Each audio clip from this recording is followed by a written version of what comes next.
One of the simplest stitches you can use to get started and to feel your way through for the first time sewing is to do what's called a running stitch.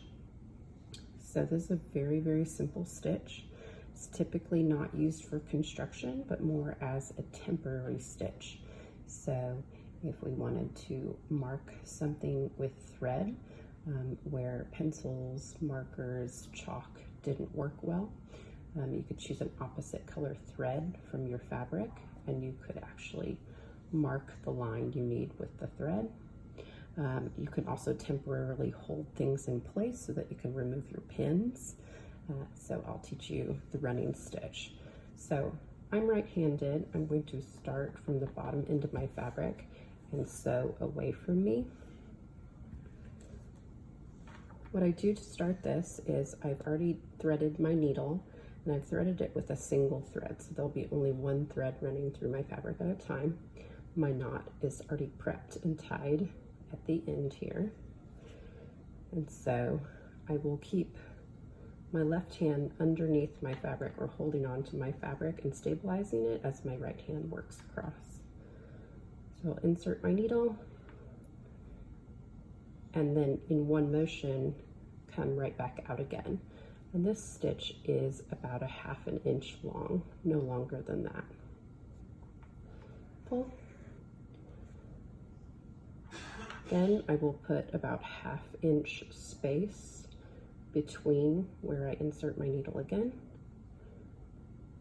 And again, in one motion, in, out,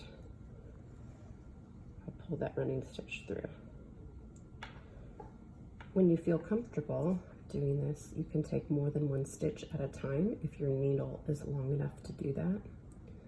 So again, I'm inserting my needle about a ½ inch away, coming right back out again. And again, I can dive in and come out. This is going to look like a little dashed line once I'm done with it. And each time, notice how I'm pulling my thread through, and I'm going to pull it flat, but not too tight. If I pull too hard and too tight as I go, then it will cause my fabric to bunch up, and I don't want to do that. I want to keep it flat. And I will just keep working my way all the way across the fabric. Again, this is a temporary stitch. This is not something you would use to hold anything together permanently. It would not stay or last very long. It's not very stable, but it's a good marking device, and it's a good temporary stitch. You can see how I took more than one stitch at once. Pull. And again, I pulled a little too tight there. You can see it bunch up, so you want to smooth that back out.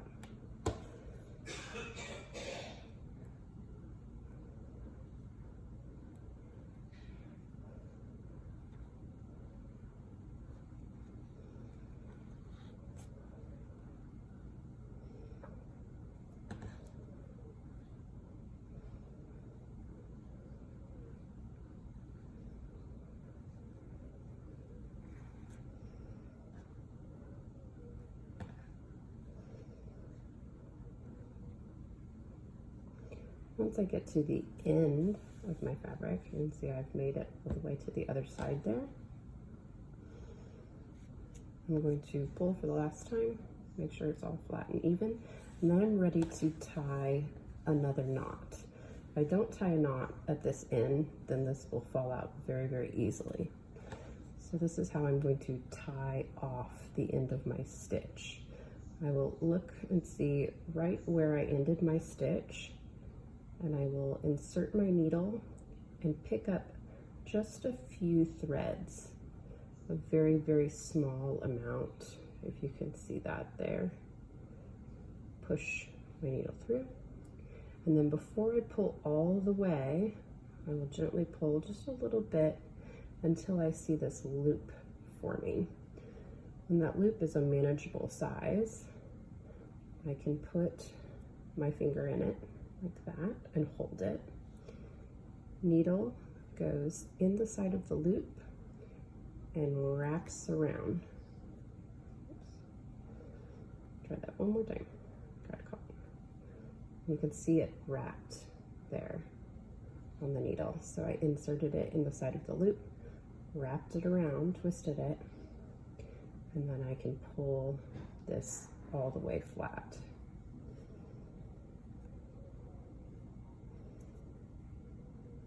And gently pull, pull, pull, pull, pull until all the thread is at the base of the fabric like that. And I've got a nice knot there. Then clip the rest of the thread. And I've got a more secure stitch